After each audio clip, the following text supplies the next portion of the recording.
When the boy was 7 years old, he believed his father was made of iron. Not the kind of iron that shines, but the kind that bends without breaking.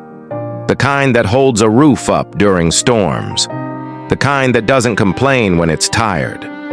His father woke up before the sun every morning. The boy would hear the creak of the door at 4:30 a.m., followed by the sound of boots hitting the floor softly, as if his father didn't want to wake the world. Sometimes the boy pretended to be asleep, watching through half-closed eyes as his father adjusted his worn jacket, rubbed his face, and whispered a quiet prayer before stepping outside. The boy never heard his father say he was tired, even when his hands were cracked, even when his back was bent, even when his eyes carried the weight of years. To the boy, his father was unbreakable. Lessons without words. The father didn't talk much. He wasn't the kind of man who gave long speeches or shouted advice. His lessons came through actions. When the boy spilled water, his father didn't yell. He handed him a cloth. When the boy failed a test, his father didn't shame him. He sat beside him and said, "We try again." When money was short, his father smiled anyway. At night, when the boy asked questions about life, the father answered simply, "Why do we work so hard? So tomorrow can be lighter. Why don't you rest more? Because someone depends on me." Those words stayed with the boy, even though he didn't fully understand them yet. The day everything changed. When the boy turned 13, things began to shift.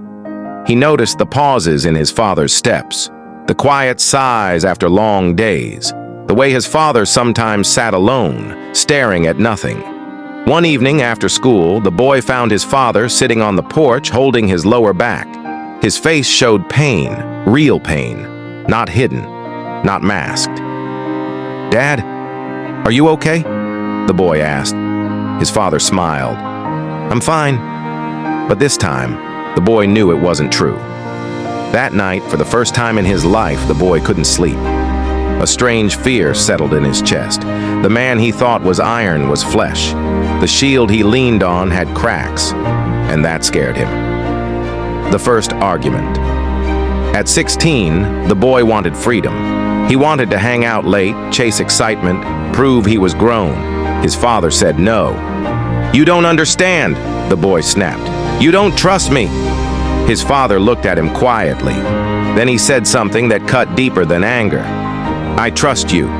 I don't trust the world." The boy stormed off that night, slamming the door. In his room, anger burned hot. He told himself his father was old-fashioned, weak, afraid. He didn't notice that his father sat in the living room long after, staring at the door, shoulders heavy with a worry he couldn't put into words.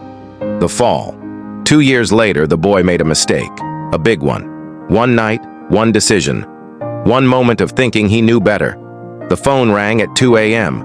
The father answered. By morning, the boy sat in silence, shame crushing his chest. He expected shouting, punishment, disappointment carved into words. Instead, his father arrived, eyes tired, clothes wrinkled, face calm. He paid the price. He handled the mess. He stood between his son and the consequences as much as he could. On the ride home, the boy finally broke. "I'm sorry," he whispered. His father didn't look at him right away. When he did, his eyes were wet but steady. "I'm not angry," he said. "I'm relieved." "Relieved? That you're alive. That I still have a chance to see you become better." That was the moment the boy realized something painful.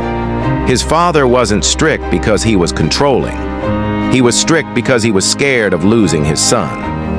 Seeing the man behind the father years passed, the boy became a man, and the man began to see things clearly. He noticed how his father always ate last, how he wore the same shoes year after year, how he gave